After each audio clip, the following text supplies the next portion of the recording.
ეს შეიძლება იყოს ერთ-ერთი ყველაზე მნიშვნელოვანი დეტალი მახაჩევისა და იანგარის ბრძოლაში, რადგან მსგავსი მომენტი უკვე ვიხილეთ შავკატ რახმანოვისა და გარის დაპირისპირებაში.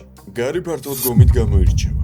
შეტევის დაწყების წინ კი წონა წინაფეხზე გადააქვს, რაც წამით მის ფეხს სტატიკურ პოზიციაში აქცევს და დაცვაში დაბრუნებას ართულებს. შავკატ რახმანოვმა კი ეს მომენტი დაიჭირა. გარის ჯებს აჩვენებს და მომენტალურად ფეხში შედის. არღვევს გარის ბალანსს და ტეიქდაუნზე გადაჰყავს. იგივე სცენარი ვნახეთ ისლამისა და ჯეკ დილა მადალენას დაპირისპირებაშიც. მადალენას წონასწორობა წინაფეხზე გადააქვს და ფართოდ გომში რჩება. მახაჩევი აჩვენებს ფეინტ ჯებს და მოწინააღმდეგეს აიძულებს აწიოს დაცვა. რა დროსაც ისლამი ცვლის დონეს და ფეხში შედის. აკონტროლებს ფეხს, ოპონენტის წონასწორობას არღვევს და სხეულის წონას ერთი მიმართულებით აიძულებს გადაადგილებას. შემდეგ კი ტრიპით აცლის საყრდენ ფეხს და მოწინააღმდეგე ტეიქდაუნზე გადაჰყავს. ეს მომენტი იანგარისთვის განსაკუთრებით მნიშვნელოვანია. მისი შეტევების უმეტესობა კი ზუსტად ასეთ წონის გადატანაზეა აგებული. თეორიის განსამტკიცებლად დაუბრუნდეთ მადალენასთან ბრძოლის კიდევ ერთ ეპიზოდს. დელას წონა წინაფეხზე გადააქვს, რა დროსაც ისლამი ამას მომენტალურად კითხულობს. იცვლის დონეს და ტეიქდაუნზე გადადის. ეს მომენტი ამტკიცებს, რომ ისლამ მახაჩევი ბრძოლის განმავლობაში არაერთხელ შეეცდება შესაძლებლობების ეს პანჯარა დაიჭიროს. მომენტი, როდესაც გარის წონასწორობა წინაფეხზე გადააქვს და მისი ფეხი წამით სტატიკურ მდგომარეობაში რჩება. ეს იქნება ისლამის შესაძლებლობა გადაიყვანოს გარი ტეიქდაუნზე. ვფიქრობ, გარი შეეცდება მაქსიმალურად მეტი იმოძრაოს და შესაძლოა სწორედ ეს წონის გადატანის მცირე წამიერი სტატიკური მდგომარეობა იყოს, მხოლოდ ის, როდესაც ისლამს შესაძლებლობა ექნება გარი დაიჭიროს. იანგარისა და ბელალ მუჰამედის ბრძოლაში გარი ჯებების მეშვეობით არა მხოლოდ გოლებს ეგროვებდა, არამედ მოწინააღმდეგეს არ აძლევდა სასურველ დისტანციაზე შესვლის საშუალებას. ვფიქრობ, ამ ბრძოლაში გარი ეცდება რაც შეიძლება მეტი ჯები დაარტყას ისლამს. ხოლო ყოველი შეტევის შემდეგ კუთხით გავიდეს, რადგან თავი ტეიქდაუნის ტრაექტორიას დააღწიოს. გარიმ გათვლა ჯების არა მხოლოდ თავში დარტყმაზე, არამედ გუნკერდის არეში დარტყმაზე უნდა გააკეთოს. რადგან ისლამი ხშირად აკეთებს დონის ცვლილებას.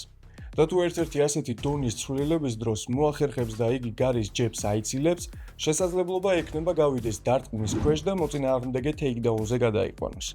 როგორც ეს ჯეკ დილა მადალენასთან ბრძოლაში ვნახეთ. გარის სტრაიკინგში ყველაზე ძლიერი თვისება მისი ბრძოლასთან ადაპტირების უნარია. პრატესთან ბრძოლაში მალევე ამოიცნო მოწინააღმდეგის დაცვაში არსებული ხარვეზი. ეს პატერნი კარგად დაამუშავა და შემდეგ ჯერზე მოწინააღმდეგე დასაჯა. საქმე ისეა, რომ პრატესი გარის შეტევების მოსაგერიებლად ხელებს მაღლას წევდა და ნიკაპს პირდაპირ და გვერდითი დარტყმებიდან იცავდა და სივრცე აპერკოტის დასარტყმელად იდეალური შესაძლებლობა იყო. შემდეგი შეტევისას გარიმ დონე შეიცვალა. პრატესის მარჯვენა ხელის გვერდით გავიდა და აპერკოტისთვის სივრცე იპოვა. ფაქტია, ეს ბრძოლა ელიტარული გრეპლერისა და მაღალი დონის სტრაიკერის დაპირისპირება იქნება. ვფიქრობ, გარის ბრძოლის მოსაგებად მაქსიმალური შრომის გაწევა მოუწევს იმოძრაოს, რათა ისლამმა არ დაიჭიროს. ყოველი გაცვლის შემდეგ კუთხიდან გავიდეს. ხოლო ისლამისთვის ერთი პატარა კონტაქტის პოვნად საკმარისი იქნება ტეიქდაუნზე გადასაყვანად. ამასთანავე ისლამის ერთ-ერთი ყველაზე დაუფასებელი იარაღია მისი ოქტაგონის კონტროლის უნარი. მახაჩევისთვის ოქტაგონის კონტროლი მხოლოდ წინსვლა არ არის. ის მეტოქეს პირდაპირ არ მისდევს. კუთხეებს ჭრის და თანდათან თავისუფალ სივრცეს ართმევს. მისი მიზანი მარტივია: ჯერ ცენტრი წაგართვას, შემდეგ გასასვლელი და ბოლოს ბადესთან გაგაჩეროს. რახმანოვთან ვნახეთ, რომ როდესაც გარი გისოსებთან აღმოჩნდა, მისი მთავარი უპირატესობა ფუტვორკი და აქტიური მოძრაობა მნიშვნელოვნად შეიზღუდა. მახაჩევისთვის კი სწორედ ეს არის იდეალური პოზიცია. ჯერ კონტაქტი, შემდეგ ერთ ფეხში ან ბოდილოგზე შესვლა.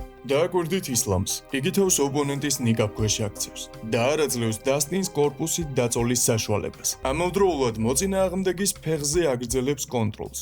აცლის ბალანსს და აუტსაიდ ტრიპით გადაჰყავს ტეიქდაუნზე. ანალოგიურ სიტუაციაში არღვევს ოლივეირას დგომს და ძიუდოს გდებით ტეიქდაუნზე გადაჰყავს. გისოსებთან ყველაზე საშიში ისლამის ტრიპია, რადგან ფეხის გამოკვლითა და მოწინააღმდეგის ბალანსის დარღვევით მოულოდნელ ტეიქდაუნს ქმნის. მართალია, იანგარიმ შავკატ რახმანოვთან თავი კარგად დაიცვა და შავკატის 10 ტეიქდაუნიდან მხოლოდ 2 გამოდგა წარმატებული. თუმცა, შავკატმა ამ ბრძოლაში გარის კონტროლის 11 წუთი მოპარა. ხოლო თუ შავკატისა და ისლამის უნარებს შევადარებთ, ვფიქრობ, გისოსებთან ისლამს უფრო უკეთესი ტეიქდაუნ უნარები გააჩნია და შეუძლია მოწინააღმდეგე ბევრად უფრო მარტივად გააკონტროლოს. აქედან გამომდინარე, თუ ეს ბრძოლა დისიჟენამდე მევა, შეიძლება ზუსტად კონტროლის დრო იყოს გადამწყვეტი ფაქტორი. მართალია ბრძოლა საინტერესო ჭრს, თუმცა ვფიქრობ, მაინც ფრთხილად წარიმართება. რადგან ერთის მხრივ კამარზე არა მხოლოდ ჩემპიონის ტიტული დევს, არამედ ისლამ მახაჩევის 2015 წლიდან წარმატებული მოგებათა სია.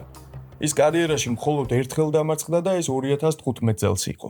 ვფიქრობ, მახაჩევი იპოვის კონტაქტს და გარის ტეიქდაუნზე გადაიყვანს, რაც შეიძლება დიდი დროით გააკონტროლებს და საბოლოოდ მსაჯთა გადაწყვეტილებით მოიგებს. თუ მოგეწონათ ვიდეო, გამოიწერეთ არხი და ლაიქეთ, ჩვენ კი აუცილებლად შევხვდებით ამ ბრძოლის შემდეგ. დიდი მადლობა.